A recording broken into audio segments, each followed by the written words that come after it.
आणि आता माझ्याकडे नावं आलेली आहेत ज्यांची पावलं पुढे पडलेली आहेत पुढच्या फेरीच्या दिशेनं, ज्यांची नावं यात असणार नाही. अर्थातच त्यांचा प्रवास आजपर्यंतचाच होता असं मानण्यात काहीही अर्थ नाही, कारण कदाचित तो प्रवास इथेच थांबेल किंवा वाईल्ड कार्ड एंट्रीची तरतूद परीक्षकांनी करून ठेवलेली आहे, पण त्यांचा विचार नंतर केला जाईल. पण ज्यांची पावलं पुढे पडतायत त्यापैकी पहिलं नाव आहे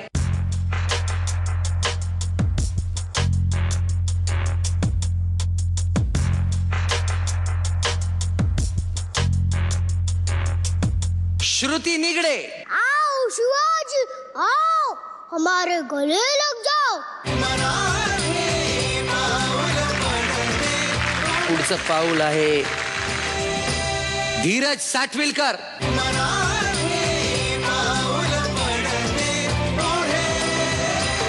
किरण डान्स अकॅडमी.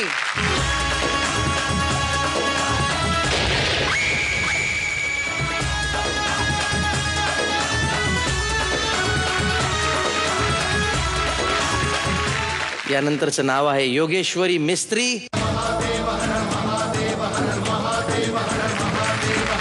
विजय आयनारकर. ओ नातवा बोटीने फिरवाल का, ओ नातवा बोटीने फिरवाल का, ओ नातवा बोटीने फिरवाल का, ओ नातवा बोटीने फिरवाल का. शेवटची दोन नावं आहेत त्यापैकी एक नाव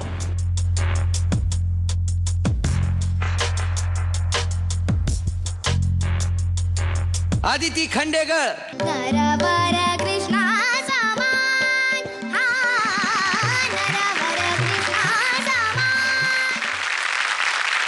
आणि अगदी शेवटचं नाव कोणाला तरी थांबावं लागणारच, पण माझी विनंती आहे तुमची प्रॅक्टिस थांबवू नका, कारण वाईल्ड कार्ड एंट्री आहे हे लक्षात ठेवा. शेवटचं नाव बी बॉईज नागपूर.